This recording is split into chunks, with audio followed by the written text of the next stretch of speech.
उनका समय का सदुपयोग करना, भगवान के प्रति उनकी आस्था और परोपकारी जीवन, डिसिप्लिन लाइफ लीड करना और साफ मन के रहना। जो मन में है वही मुंह पे है, कोई लाग लपेट नहीं है, बिना किसी भेदभाव के, द्वेष के, ईर्ष्या के, और जो है उन्होंने अपना पूरा जीवन जिया है। भाई जी बचपन में बहुत बदमाशी करते तो दादाजी ने उन्हें मारा तो उनके माथे पर चोट लग गई। गांव वाले पूछते श्यामला क्या हुआ, और दादाजी ने मुझे मारे तो रामचंद्र जी का मुकुट मान लिया। मैं तो श्यामल जितो बदमाश हो, जितो इतो शुद्ध हो गयो, सब बेना ने 20 ना 25 ना फोन करे, हाल चाल पूछे, आठाऊं तो ही मरे, आगे पीछे बहुत करे, भाई तू है भाई चाय पी ली के। पढ़ाई में बहुत ही होशियार थे, उनका गणित बहुत स्ट्रॉन्ग था। पहाड़े मुख जमाने आते थे, लेकिन टीचर के कहने पे उनको साइंस लेना पड़ गया। घर वाले के जत नहीं रहता, फिर भी माने नहीं, साइंस ले ली। आगे का चैप्टर पढ़ते तो पीछे का भूल जाते, पीछे का चैप्टर पढ़ते तो आगे का भूल जाते, पढ़ाई में मन नहीं लगता। ज्यादा पढ़ नहीं सके और 16 साल की उम्र में ही तेजपुर जाकर के अपना बिजनेस स्टार्ट कर दिया। मेरे सबसे बड़े देवर श्याम जी है। जब मेरी शादी हुई तो श्याम जी को बहुत गुस्सा आता था।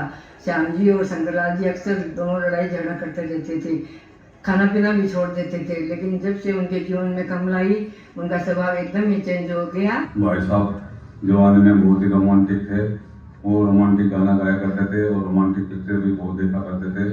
मैं उसमें ज़्यादा उम्र का नहीं था, सिर्फ 12-13 साल का था, फिर भी मैं उनसे रोमांस करना सीखा। अलग तरह का रोमांटिक नेचर वो पग पग पर झलकता था। मेरी शादी के समय में 94 में फूफा जी ने अपना पसंदीदा गाना 14वीं का चांद हो या आफ्ताब हो, रिसेप्शन के टाइम में ही उन्होंने कितना रस लेते हुए ये गाना गाया था। जो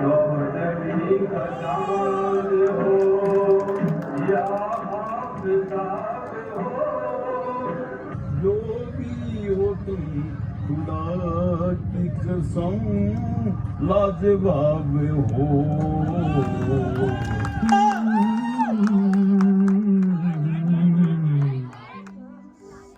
14वीं का चांद हो या आफ्ताब हो, जो भी हो तुम खुदा की कसम लाजवाब हो। 14वीं का चांद हो, जुल्फे है जैसे कांधों पे बादल झुके हुए,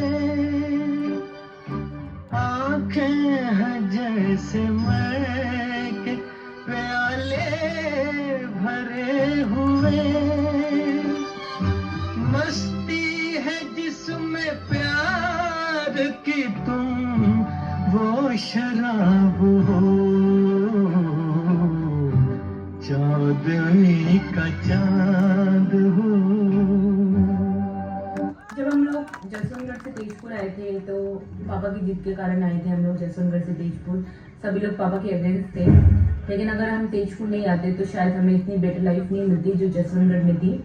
मैं गुवाहाटी में रहती और मासो जी तेजपुर में रहता, तो मासो जी को बराबर गुवाहाटी आनो जानो होतो, तो हमारे साथ एक तो संपर्क हो गयो, बच्चा ने एक तो प्यार दियो कि बार तो ये लागतो कि नाको ना दे तो तेजपुर है। मैं तो उनको परम मित्र ही कहूँगा। विशेषकर जब होली का प्रसंग और भजनों का प्रसंग आता था तो श्याम जी की विशेष उपस्थिति होती थी, और उनकी गाने की कला, गाने की तरीका, और होली में प्रसंग ऐसा आया कि उनको हमने थोड़ी भांग पिला दी क्योंकि आज मजा करेंगे बोल के, तो क्या मस्ती की इन्होंने, वो अभी तक हमें याद है।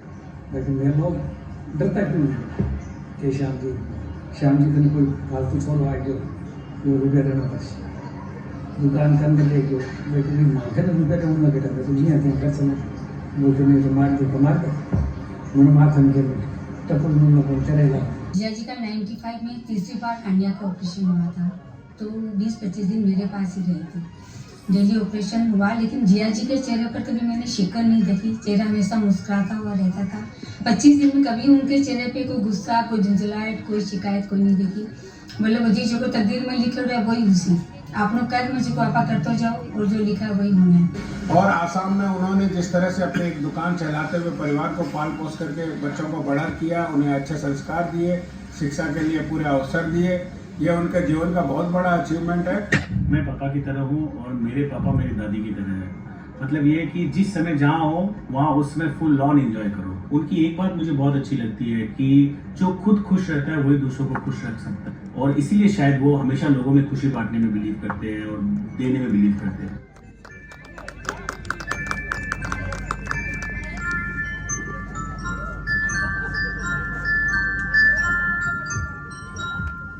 मैं जिंदगी का साथ निभाता चला गया,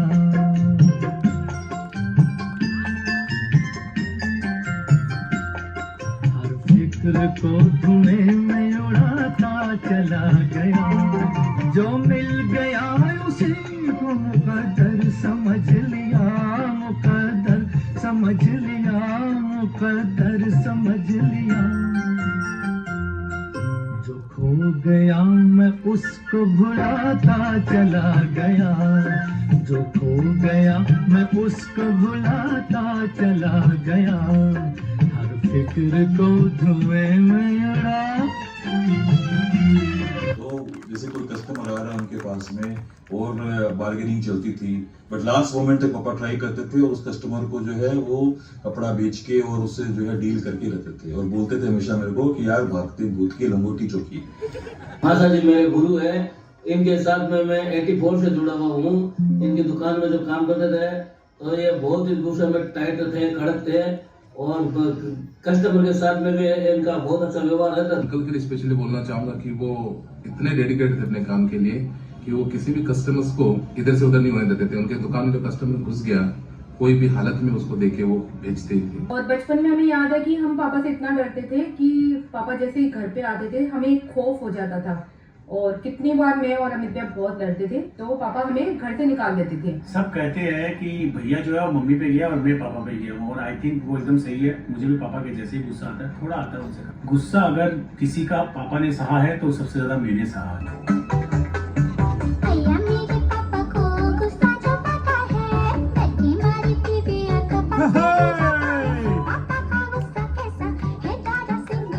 देखो देखो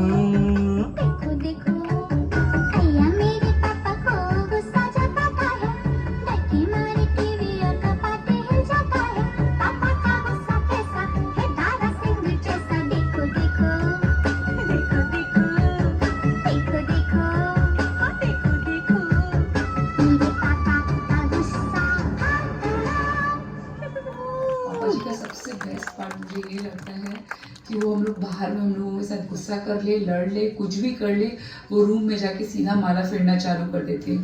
ही never waste his time on anything thinking और ब्रूडिंग ओवर। वो जाते और अपना राम राम चालू कर देते हैं।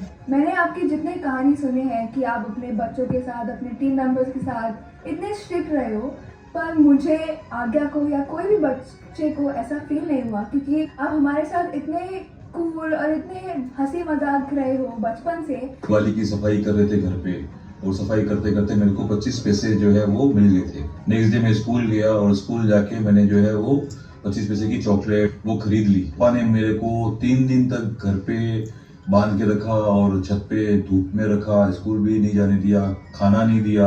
माँ सोची थी इतना ईमानदार, वफादार और जिम्मेदार है, और हिसाब का तो इतना पक्का है कि बांधन अगर 205 रुपया हिसाब में 200 रुपया लिया हूँ तो बोली नहीं 5 रुपया और लेना ही पड़सी, फिर हिसाब तो हिसाब ही हुआ। जब पापा कलकत्ता आए तो मम्मी को लगा कि अब वो शायद इतने हिसाबी नहीं रहेंगे, लेकिन पापा का जो स्वभाव है कि तलपट में अगर 5 पैसा नहीं मिले और अगर हिसाब में 25 पैसा नहीं मिले, वो उसको ढूंढ के निकालेंगे।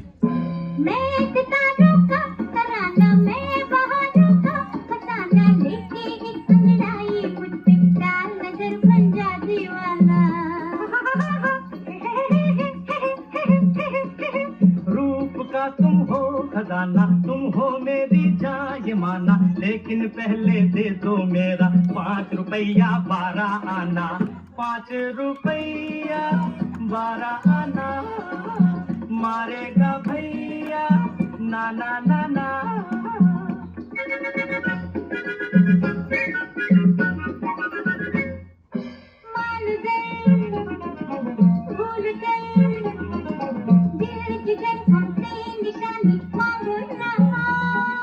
दिल रुबा क्या कहा, दिल जिगर क्या है जवानी मांगो ना, तेरे लिए मजनू बन सकता हूँ, लैला लैला कर सकता हूँ, चाहे नमूना देख लो। हाय खून दिल पीने को और लखते जिगर खाने को, खून दिल पीने को और लखते जिगर खाने को, ये गिज़ा मिलती है लैला, ये गिज़ा मिलती है लैला, तेरे दीवाने को, तेरे दीवाने को। पर एक चीज़ जो मुझे उनका बहुत पसंद है कि वो बहुत पूजा पाठ करते हैं, और वो मेरे को सिखाया है कि माता पिता की जगह भी एक जन है, भगवान। तो मतलब भगवान भी हमारे माता पिता। ओंकार टावर में अगर मेरा किसी के साथ में बहुत विशेष लगाव है तो वो है अंकल के साथ। ठीक 11:15 बजे वो नीचे पहुंच जाते हैं तो वो सिर्फ अपना मन से पूजा करते हैं और बाबा के पास समर्पित कर देते हैं। पापा ने ऑलवेज जो है वो टाइम कभी लाइफ में वेस्ट नहीं किया। जब दुकान में वो रहते थे तो जो खाली पीरियड रहता था, जब कोई कस्टमर नहीं रहता था, तो उसमें वो राम राम की माला फेरा करते थे। उनका अपना एक यूनिक स्टाइल था, वो माला को ऐसे नहीं फेरते थे, वो कागज और पेन लेके और ऐसे ऐसे करके वो राम राम की माला फेरते थे। दादू बहुत अच्छे हैं, वो हमेशा मुझे हर दिन एक चीज सिखाते हैं, जैसे खाना नहीं छोड़ना चाहिए क्योंकि बहुत लोग को खाना नहीं मिलता। पापा जी को प्राणियों के प्रति बहुत सेवा भाव है, चाहे वो पक्षी हो, कुत्ता हो, मछली हो, गाय हो। मैं उन्हें हर दिन देखता हूँ रोटी को तोड़ते हुए और विंडो के बाद कबूतर को डालते हुए। ये इनका हर दिन का रूटीन है। उन्होंने फिर बाद में कई स्कूलों के अंदर में पानी की व्यवस्था करवाई, झुग्गी झोपड़ियों में जहाँ क्रिश्चियन बनाए जा रहे थे लोगों को, वहाँ पर मंदिर भी बनवाए, बाथरूम भी बनवाया, नहाने के लिए व्यवस्था भी करवाई, स्नान घर भी बनवाए, लेडीज लोगों के लिए सब व्यवस्था करवाई। हम लोग जो अन्नपूर्णा फूड बैंक चलाते हैं उसके भी मेन कर्ता धर्ता पापा जी ही हैं। और किस दिन कौन अमावस्या आता है, बीत आता है तो पापा जी को याद रहता है, गाड़ी देते हैं। और कहाँ कहाँ अनाथ आश्रम में, ब्लाइंड स्कूल में जो जाता है उनको पापा जी पहले ख्याल रखते हैं। छोटी छोटी खुशियों से तुम होती जिंदगी बड़ी, बांटने से बढ़ती है खुशी, हाँ खुशी वाली खुशी।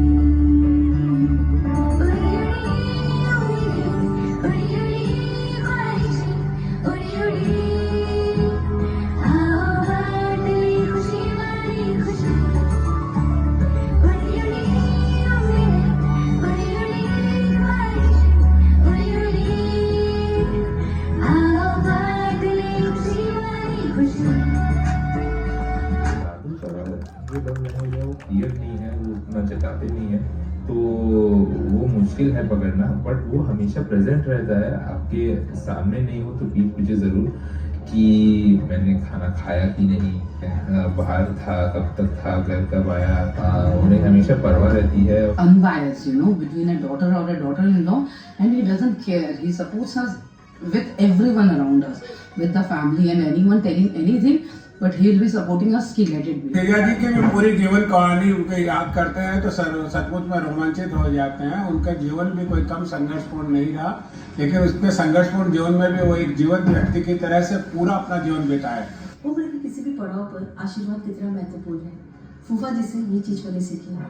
आज भी फूफा जी अपने से बड़ों से हमेशा फोन पर बात करते हैं और उनसे आशीर्वाद ग्रहण करते हैं। तो ध्यान रखे है मगर हर सब ना बड़ा को आशीर्वाद है, वो 25 गाँव सब ना फोन करे, जितो चंचल हो जितो ही समझदार भी हो। सबसे बड़ी जो ब्लेसिंग होती है माता पिता की तरफ से बच्चों को, वो ये कि वो अपना ध्यान खुद रख रहे हैं, अपनी हेल्थ का ध्यान रख रहे हैं, डिसिप्लिन लाइफ लीड कर रहे हैं, क्वालिटी लाइफ लीड कर रहे हैं, हमेशा पॉजिटिव है। पापा ने जब तक वो तेजपुर में थे तब तक पूरे इंडिया का भ्रमण कर लिया था और सारे तीर्थों का दर्शन कर लिया था। और आज भी उनको ट्रैवलिंग का इतना शौक है। अभी हम लोग कुछ दिन पहले दुबई गए और अब वो स्विट्जरलैंड, यूरोप, पेरिस जाना चाहते हैं। तो ट्रैवलिंग इज समथिंग जो शायद हमारे जीन्स में हमारे पापा की वजह से है। Very regular with his workout, exercise, cardio, and जैसे ही उनका बेली ज्यादा बड़ा होता है he comes on a diet और फिर उसको अपना पैंट्स को टाइट कराते हैं, फिर वो मोटे हो जाता है, फिर लूज कराते हैं। So this is constant. Imagine at the age of 75 he is doing it. ये बहुत बड़ा आशीर्वाद है। पापा मम्मी जो अपनी लाइफ को लीड कर रहे हैं, जो ट्रेवल प्लान बनाते हैं और हर जगह जाने के लिए उत्सुक रहते हैं, इससे देख के हम लोगों को बहुत प्रेरणा मिलती है, हमको भी बहुत अच्छा लगता है और हम भी चाहते हैं कि हम भी उम्र के उस पड़ाव पे और इतने ही फिट रहें, इतने हिट रहें और इतना ही जो है एक्टिव रहें। मैं